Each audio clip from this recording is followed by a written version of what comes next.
بسم اللہ الرحمن الرحیم۔ شروع اللہ کا نام لے کر جو بڑا مہربان نہایت رحم والا ہے۔ وہ معزز تھے زمانے میں مسلمان ہو کر، وہ معزز تھے زمانے میں مسلمان ہو کر، اور تم خوار ہوئے تارک قرآن ہو کر۔ ٹل نہ سکتے تھے اگر جنگ میں اڑ جاتے تھے، پاؤں شیروں کے بھی میدان سے اکھڑ جاتے تھے۔ کوئی سرکش ہوا خود سے تو بگڑ جاتے تھے،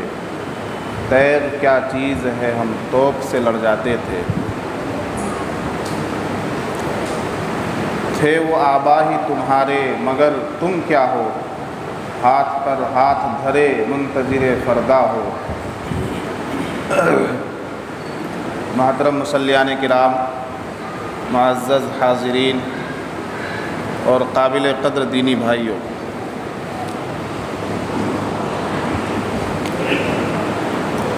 اللہ تبارک و تعالی نے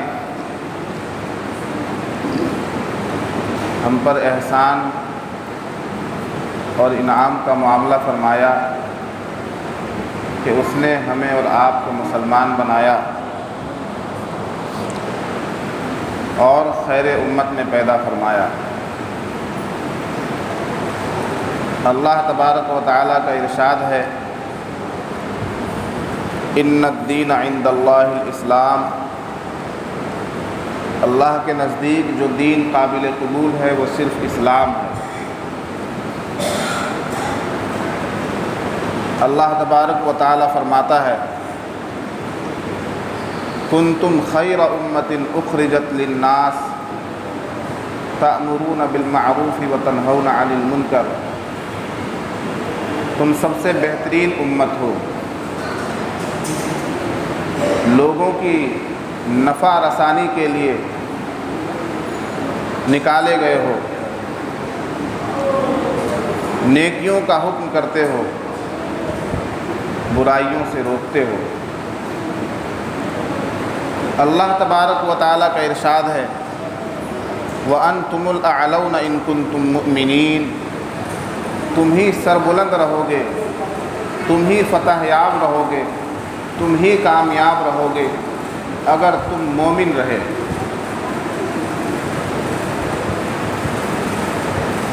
اللہ تبارک و تعالیٰ نے ساری کائنات میں، سارے جہانوں میں، ساری مخلوقات میں ایمان سے بڑھ کر، اسلام سے بہتر کوئی دولت نہیں پیدا کی۔ اللہ کی سب سے قیمتی دولت، کائنات کی سب سے بڑی نعمت ایمان ہے، اسلام ہے، جو ہمارے اور آپ کے دلوں میں ہے۔ اللہ تبارک و تعالی ہمیں اس ایمان کی حفاظت کی توفیق مرحمت فرمائے اور ایمان کی سلامتی کے ساتھ دنیا سے جانے کی توفیق نصیب فرمائے۔ ایمان ہمارا اس درجے کا ہو جو ہمیں براہ راست بغیر حساب و کتاب کی جنت میں لے جائے۔ ایمان ہمارا اس معیار کا ہونا چاہیے جس معیار کا ایمان صحابہ کرام رضوان اللہ علیہم اجمعین کا تھا۔ اس کائنات میں جتنے مسلمان اب تک پیدا ہوئے، لوگ کہتے ہیں کہ اسلام مذہب آخری نبی حضرت محمد صلی اللہ علیہ وسلم کی آمد کے بعد سے آیا۔ یہ ایک بہت بڑی غلط فہمی ہے۔ اسلام سب سے پہلے انسان کے ساتھ اس دنیا میں آیا، اور سب سے پہلا انسان ساری کائنات کے لوگ جس کی اولاد ہیں حضرت آدم علیہ السلام ہیں۔ وہ پہلے انسان بھی ہیں، پہلے پیغمبر بھی ہیں۔ انہی کے ساتھ اللہ کا دین، اللہ کا مذہب اسلام اس دنیا میں آیا۔ گویا اسلام سب سے پرانا مذہب ہے، اسلام سب سے قدیم دین ہے، اسلام سے پرانا مذہب، اسلام سے پہلا مذہب کوئی نہیں۔ اس لیے اگر لوگ اپنے آباء و اجداد کے نقش قدم پر چلنے کے شوقین ہیں اور لوگ اپنے باپ کے طریقے پر چلنے کے شوقین ہیں، تو لوگوں کو چاہیے کہ اپنے سب سے پہلے انسان اور سب سے پہلے باپ حضرت آدم علیہ السلام کے نقش قدم کی پیروی کریں، اور حضرت آدم علیہ السلام اللہ کے بھیجے ہوئے، اللہ کے برگزیدہ، اللہ کے مبعوث کردہ پیغمبر تھے، جنہوں نے ایک اللہ کی طرف لوگوں کو بلایا، جنہوں نے ایک اللہ کی دعوت دی، جو شرک کے خلاف تھے، جو توحید کی دعوت دینے والے تھے۔ لہٰذا ہمارے نبی صلی اللہ علیہ وسلم نے جو دعوت دی، اور ہمارے نبی صلی اللہ علیہ وسلم کا جو فرمان تھا، نبی پاک صلی اللہ علیہ وسلم کی بعثت کا جو مقصد تھا، وہی مقصد اور وہی منزل اور وہی راستہ حضرت آدم علیہ السلام نے بھی بتایا تھا۔ حضرت آدم علیہ السلام کے بعد جتنے انبیاء اس دنیا میں تشریف لائے، کم و بیش 1,24,000 انبیاء کرام علیہ السلام کی بعثت ہوئی۔ تمام نبیوں کی دعوت ایک تھی، تمام نبیوں کا بلاوا ایک تھا، تمام نبیوں کی زبان ایک تھی، تمام نبیوں کی بات ایک تھی، تمام نبیوں نے ایک اللہ کی طرف بلایا، توحید کی طرف بلایا، اللہ کے پیغام کی طرف بلایا، جنت کی طرف بلایا، جہنم سے باز رہنے کی تلقین کی، جھوٹ سے باز رہنے کی تلقین کی، برائیوں سے دور رہنے کی تلقین کی۔ تمام نبیوں نے اچھائیوں کی طرف بلایا، اور تمام نبیوں نے اللہ کے دین کی طرف بلایا۔ تو ہمارا جو دین ہے، دین اسلام، یہ دنیا کے اندر سب سے پرانا دین ہے، سب سے پہلے انسان، سب سے پہلے پیغمبر کے ساتھ آنے والا دین۔ ہر نبی کے کچھ حواری ہوئے، ہر نبی کے دور میں اس نبی کے ماننے والے، براہ راست اس نبی کو دیکھنے والے اور اس نبی کی باتوں کو ماننے والے، ان پر عمل کرنے والے کچھ لوگ ہوئے، جنہیں یا تو حواری کہا جاتا ہے یا صحابہ کہا جاتا ہے۔ نبی کے جو ساتھی ہوا کرتے تھے، اللہ تبارک و تعالیٰ نے ہر نبی کے کچھ نہ کچھ حواری ایسے پیدا کیے جو اپنے نبی کے نام پر، جو اپنے نبی کے فرمان پر، اپنے نبی کے اشارے پر جان مال عزت و آبرو ہر کچھ قربان کرنے کے لیے تیار ہو جاتے تھے۔ لیکن اس کائنات میں، اس زمین کے اوپر، آسمان کے نیچے، صحابہ کرام رضوان اللہ علیہم اجمعین، یعنی آخری نبی حضرت محمد صلی اللہ علیہ وسلم کے ساتھیوں جیسے ساتھی کسی نبی کو نہیں ملے۔ اور سب سے افضل کائنات میں اگر انبیاء کے بعد، رسولوں کے بعد کوئی طبقہ سب سے افضل ہے، سب سے بہتر ہے، سب سے زیادہ فضیلت کا حامل ہے، تو وہ طبقہ صحابہ کرام رضوان اللہ علیہم اجمعین کا طبقہ ہے۔ وہ جماعت صحابہ کرام رضوان اللہ علیہم اجمعین کی جماعت ہے، جنہوں نے آخری نبی حضرت محمد صلی اللہ علیہ وسلم کی صحبت حاصل کی، تربیت حاصل کی، جنہوں نے براہ راست آخری نبی حضرت محمد صلی اللہ علیہ وسلم سے قرآن کو سیکھا، حدیث کو سیکھا، سنت کو سیکھا، شریعت کو سیکھا، توحید کو سیکھا، دین کی ایک ایک بات سیکھی۔ وہ صحابہ کرام جنہوں نے آخری نبی حضرت محمد صلی اللہ علیہ وسلم کے اشاروں پر اپنی جانوں کا نذرانہ پیش کیا، اپنے مال کا نذرانہ پیش کیا، اپنی اولاد کی قربانی پیش کی، جنہوں نے اپنے وجود کو آپ صلی اللہ علیہ وسلم کے حکم کے تابع ہو چکے تھے، اور اتنے تابع ہو چکے تھے کہ نبی پاک صلی اللہ علیہ وسلم ایک اشارہ کر دیتے تو کوئی پہاڑ سے چھلانگ لگانے کے لیے تیار ہے، کوئی جنگی میدان میں، جہاد کے میدان میں اپنی جان کا نذرانہ پیش کرنے کے لیے تیار ہے۔ وہ آپ صلی اللہ علیہ وسلم کے ایک ایک حکم کے منتظر رہتے تھے کہ آپ لب ہلائیں، اشارہ کریں، اور ہم قربانی دینے کے لیے تیار ہیں۔ میرے دوستو، آج میں صحابہ کرام رضوان اللہ علیہ مجمعین کا تذکرہ اس لیے کر رہا ہوں کہ ہماری نسل نو، ہماری اولاد اور یہ نیو جنریشن یہ کس طرف جا رہی ہے۔ ہماری اولاد کو کن لوگوں کے اسباق پڑھائے جا رہے ہیں، ہمارے بچوں کو کن لوگوں کی تصویر دکھائی جا رہی ہے، اور ہمارے بچوں کو کن لوگوں کی ہسٹری سے واقف کرایا جا رہا ہے۔ ان کا ہیرو اور ان کا آئیڈیل آج کی دنیا کس کو بنا کر پیش کر رہی ہے۔ آج ہم کہتے ہیں کہ مسلمانوں میں مسلمانی نہیں ہے، مسلمانوں میں قوت ایمانی نہیں ہے، مسلمانوں میں جانثاری نہیں ہے،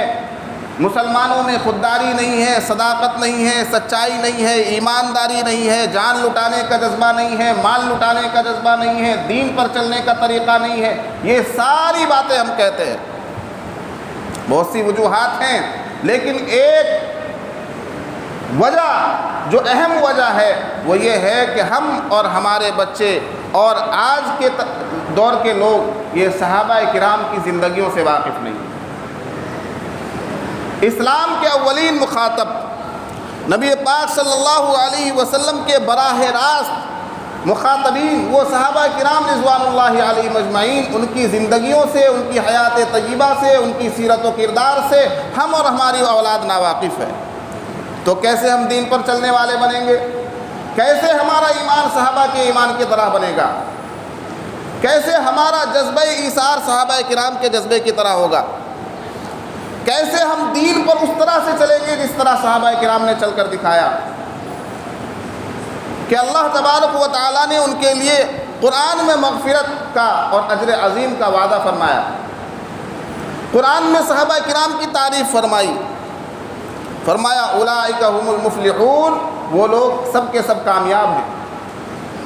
فرمایا محمد الرسول اللہ والذین معہ اشداء علی الکفار رحماء بینہم، محمد اللہ کے رسول ہیں اور جو ان کے صحابہ ہیں، جو ان کے صحبت یافتہ ہیں، کفاروں سے مقابلے میں سخت ہیں، تیز ہیں۔ اشداء علی الکفار، کفاروں پر سخت گیر ہیں۔ رحماء بینہم، آپس میں مہربان ہیں، نرم دل ہیں، آپس میں بھائی بھائی ہیں۔ یہ ایمانی رشتہ، اسلامی رشتہ ایسا مضبوط ہے کہ ایک دوسرے پر ایثار کا معاملہ ہو رہا ہے۔ حالت مرنے کی ہے، پیاس کی شدت ہے، لیکن کہہ رہا ہے کہ برابر والے کو پانی پلا دو، وہ زیادہ پیاسا ہے۔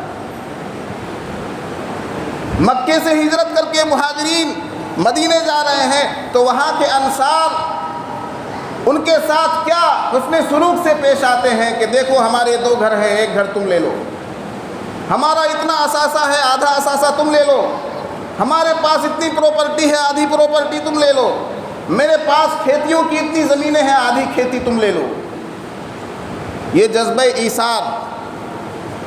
صحابہ کرام کے اندر پایا جاتا تھا، اور اس بات کی تعریف اللہ تبارک و تعالیٰ نے قرآن پاک میں ان کی ہے۔ ہمیں شکایت ہے کہ ہمارے بچے، ہماری نسل نو ایمان ان کا مضبوط نہیں ہے، اسلام پر گامزن نہیں ہے، دلوں کے اندر بزدلی آ گئی ہے، ایمانی طاقت کی کوئی رمق نظر نہیں آتی۔ ایک خاص وجہ ہے کہ ہم نے صحابہ کرام رضوان اللہ علیہم اجمعین کی زندگیوں سے روشنی حاصل نہیں کی، ہم نے ان کے کردار کو، ان کے کیریکٹر کو، ان کی سیرت کو، ان کی زندگیوں کو، ان کی حیات کو، ان کی قربانیوں کو نہیں پڑھا، نہ اپنے بچوں کو پڑھوایا۔ ہمارے بچے آج فلمی اداکاروں کی ہسٹری سے واقف ہیں، کرکٹروں کے بارے میں جانتے ہیں، کھلاڑیوں کے بارے میں معلومات ہے، دنیا جہان کے لوگوں کو، دنیا داروں کو، عیاشی کرنے والوں کو اپنا آئیڈیل اور نمونہ بنائے ہوئے ہیں، ان کی طرح سے بال کٹاتے ہیں، ان کی طرح سے زندگی گزارتے ہیں، ان کی طرح سے پوشاک بناتے ہیں، ان کی طرح سے کپڑے پہنتے ہیں۔ کیوں؟ کیونکہ دیکھ رہے ہیں اور ظاہری طور پر انہیں وہی دکھایا جا رہا ہے۔ تو کس کا فین ہے تو فلاں ایکٹر کا فین ہوں، تو کس کو فالو کرتا ہے تو فلاں کرکٹر کو فالو کرتا ہوں، اور اس فالو اور فین فالوئنگ کے چکر میں اسی کے جیسے بن رہے ہیں۔ تو جب فالو کیا جائے گا کسی مشرک کو، کسی اللہ کے دشمن کو، کسی دین کے دشمن کو، تو دینداری کہاں سے آئے گی؟ دینداری تو آئے گی دینداروں کو فالو کرنے سے، دینداری تو آئے گی دین پر مرنے کٹنے والوں کو فالو کرنے سے، دینداری تو آئے گی دین کے نام پر اپنا سب کچھ لٹا دینے والوں کو اپنا آئیڈیل اور رہنما ماننے سے۔ اور وہ کون تھے؟ وہ صحابہ کرام رضوان اللہ علیہم اجمعین تھے۔ معلوم کیا گیا ہے اللہ کے رسول سب سے افضل بہتر لوگ کون ہیں؟ اللہ کے رسول صلی اللہ علیہ وسلم نے فرمایا خیر القرون قرنی ثم الذین یلونہم ثم الذین یلونہم، سب سے بہتر زمانہ میرا زمانہ ہے، اس کے بعد جو زمانہ آئے گا وہ بہتر ہے، اس کے بعد جو زمانہ آئے گا وہ بہتر ہے، سب سے بہتر زمانہ میرا زمانہ ہے، یعنی نبی پاک صلی اللہ علیہ وسلم کا زمانہ سب سے بہتر زمانہ ہے۔ اور معلوم یہ ہوا کہ نبی پاک صلی اللہ علیہ وسلم کے جو زمانے کے لوگ ہیں وہ سب سے بہتر لوگ ہیں، یعنی صحابہ کرام رضوان اللہ علیہم اجمعین۔ صحابہ کرام کے بعد تابعین کی فضیلت ہے، تابعین کے بعد تبع تابعین کی فضیلت ہے۔ دنیا کا بڑا سے بڑا ولی، دنیا کا بڑا سے بڑا عبادت گزار، تہجد گزار، ہر وقت اللہ کی یاد میں لگا رہے اور اس کے قدم کبھی بھی گناہ کی طرف نہ بڑھتے ہوں، ایسا اللہ والا بھی صحابہ کرام کے پاؤں کے دھول کے برابر نہیں پہنچ سکتا۔ وہ عظمت، وہ فضیلت صحابہ کرام کی ہے۔ خود نبی پاک صلی اللہ علیہ وسلم نے فرمایا کہ تم میں سے کوئی اگر احد پہاڑ کے برابر بھی سونا خرچ کر دے تو وہ صحابہ کرام کے ایک مد کے برابر، ایک لوٹے کے برابر خرچ کرنے کے برابر نہیں ہوگا۔ یہ صحابہ کرام کی شان ہے، اور کیوں نہ ہو، وہ صحابہ جنہیں نبی پاک صلی اللہ علیہ وسلم ایک مرتبہ کوئی حکم کر دیں تو آپ کے حکم پر اپنی جانوں کا نذرانہ پیش کرنے کے لیے تیار ہو جائیں۔ آج ضرورت اس بات کی ہے کہ ہم اپنی نسل نو کو صحابہ کرام کی زندگیوں سے واقف کرائیں۔ بہت سارے ہمارے پاس آج ذرائع ابلاغ ہیں، ایسا نہیں کہ جس کے پاس کوئی عربی کی کتاب ہو، سیرت صحابہ پر کوئی اردو کی کتاب ہو، وہی صحابہ کرام کی زندگیوں سے، کیریکٹر سے، سیرت سے واقف ہو سکتا ہے۔ آج تو ذرائع ابلاغ کے اتنے ہمارے سامنے طریقے ہیں اور دنیا نے اتنی ترقی کر لی ہے کہ آپ جس موبائل پر ایکٹروں کے گانے سنتے ہیں، آپ جس موبائل پر فلمی اداکاروں کے ناچ دیکھتے ہیں، آپ جس موبائل پر کرکٹ اور میچ دیکھتے ہیں، آج ضرورت اس بات کی ہے کہ اس موبائل پر آپ دین کے پروگرام دیکھیں، آپ صحابہ کرام کی سیرت کو سنیں، آپ موبائل کے اندر اپنے بچوں کو صحابہ کے واقعات سنائیں، حضرت ابو بکر صدیق رضی اللہ عنہ کی زندگی کے بارے میں بتائیں، انہیں عمر فاروق رضی اللہ عنہ کی زندگی کے بارے میں سمجھائیں، انہیں حضرت عثمان غنی رضی اللہ عنہ کی سخاوت انہیں سکھلائیں، انہیں حضرت علی رضی اللہ عنہ کی بہادری کے قصے سنائیں۔ صحابہ کرام میں ایک ایک صحابی کی وہ سیرت ہے، ایک ایک صحابی کی وہ قربانیاں ہیں کہ اگر ہمارا نوجوان کسی بھی ایک صحابی کو فالو کرنے لگ جائے، اگر ہمارا نوجوان کسی بھی ایک صحابی کو اپنا آئیڈیل اور رہنما مان لے تو واقعی وہ ایمانی قوت کے ساتھ اسلام کا ایسا سپہ سالار بن سکتا ہے اور اسلام پر اس مضبوطی سے عمل کرنے والا بن سکتا ہے کہ دنیا اس کی مثال دے۔ لیکن ہم نے تو صحابہ کرام کو بھلا دیا، اسلام کے پہلے مخاطبین کو بھلا دیا، اسلام کے اولین مخاطبین کو بھلا دیا، جنہوں نے نبی پاک صلی اللہ علیہ وسلم کے چہرہ مبارک کو دیکھ کر، آپ کے چہرہ انور کو دیکھ کر دین سیکھا، جنہوں نے نبی پاک صلی اللہ علیہ وسلم کی زبان سے سن کر قرآن سیکھا، جنہوں نے نبی پاک صلی اللہ علیہ وسلم کو وضو کرتے ہوئے دیکھ کر وضو سیکھا، نماز پڑھتے ہوئے دیکھ کر نماز سیکھی۔ ان لوگوں کے کیریکٹر کو، ان لوگوں کی ہسٹری کو، ان لوگوں کے کردار کو، ان کی سیرت کو، ان کی زندگی کو ہم نے بلا دیا۔ کیسے ہمارے پاس اس طرح کا دین آئے گا؟ ضرورت اس بات کی ہے کہ اگر ہم وہ دین اپنے اندر لائیں، اگر ہم اس طرح کے اسلام پر عمل کرنے والے بننا چاہتے ہیں، اگر ہم اللہ کے نزدیک مقبول ایمان لے کر جانا چاہتے ہیں، اگر ہم دنیا میں بھی کامیاب ہونا چاہتے ہیں، جیسا کہ اللہ تعالیٰ نے فرمایا وَأَنْتُمُ الْأَعْلَوْنَ إِن كُنتُم مُؤْمِنِينَ، کہ تم ہی سر بلند رہو گے اگر تم مومن ہو، تو کس طرح کے مومن بننے کی ضرورت ہے؟ صحابہ کرام جیسا ایمان لانے کی ضرورت ہے، صحابہ کرام جیسے اسلام کی ضرورت ہے، صحابہ کرام جیسے یقین کی ضرورت ہے، صحابہ کرام جیسی زندگی کی ضرورت ہے، اور یہ بغیر صحابہ کرام کو پڑھے ہوئے، بغیر صحابہ کرام کو سمجھے ہوئے، بغیر صحابہ کرام کی زندگیوں کا مطالعہ کیے ہوئے نہیں ہو سکتا ہے۔ کریں گے انشاءاللہ، صحابہ کرام کی زندگی کو پڑھیں گے، اپنے بچوں کو صحابہ کرام کے واقعات سنائیں گے۔ صحابہ کرام، آپ ایسا بھی کر سکتے ہیں، چھوٹے چھوٹے محلے ہیں، آپ کم از کم، یہ محرم کا مہینہ ہے، اسلام کا پہلا مہینہ اسلامی کیلنڈر کا، اور اس کی پہلی تاریخ وہ حضرت عمر فاروق رضی اللہ عنہ کی شہادت سے عبارت ہے۔ صحابہ کرام بے شمار شہید ہوئے، ایک ایک صحابی کی شہادت کا اگر واقعہ سناؤں تو آپ کے رونگٹے کھڑے ہو جائیں گے، لیکن ہم نے صرف حضرت حسین رضی اللہ عنہ کی شہادت کو یاد رکھا ہوا ہے، یاد رکھنا چاہیے، لیکن حضرت حسین رضی اللہ عنہ سے بھی زیادہ قربانیاں صحابہ کرام کی ہیں۔ حضرت حسین نواسۂ رسول ہیں، اس نسبت سے ان کی شہرت زیادہ ہوئی، یا شیعوں نے ایک باضابطہ پروپیگنڈا کیا کہ ایک شہید کو اتنا مشہور کر دیا جائے کہ دیگر صحابہ کرام کو بھلا دیا جائے، ایک باضابطہ پروپیگنڈا ہوا۔ میں اپنے لوگوں سے کہنا چاہتا ہوں کہ آپ اپنے محلوں میں، آپ اپنی بستیوں میں صحابہ کرام کی مجلسیں منعقد کریں، عظمت صحابہ کے پروگرام کریں، مسجدوں میں عظمت صحابہ کے پروگرام ہونے چاہیے۔ آپ کے موبائل میں کم از کم دن میں ایک مرتبہ یا ہفتے میں ایک مرتبہ عظمت صحابہ کا اور حضرات صحابہ کرام کے واقعات اور قصے سننے کا باضابطہ پروگرام ہونا چاہیے کہ آؤ بچوں، آج ہم موبائل میں کسی صحابی کا واقعہ سنتے ہیں، حضرت ابو بکر کی زندگی سنتے ہیں، حضرت عمر کی زندگی سنتے ہیں، حضرت عثمان کی زندگی سنتے ہیں، حضرت علی کی زندگی سنتے ہیں، حضرات حسنین کی زندگی سنتے ہیں، سید الشہداء حضرت حمزہ رضی اللہ عنہ کی زندگی کے بارے میں سنتے ہیں۔ بے شمار صحابہ کرام نے کس طرح سے اسلام کے نام پر قربانیاں دی۔ جب آپ کے بچے صحابہ کی قربانیوں کو دیکھیں گے تو ان کے اندر وہی جذبہ پیدا ہوگا، جو دیکھتے ہیں، جو سنتے ہیں، وہی اسی طرح سے تو کرتے ہیں۔ اللہ تبارک و تعالی ہمیں کہنے سننے سے زیادہ عمل کی توفیق مرحمت فرمائے۔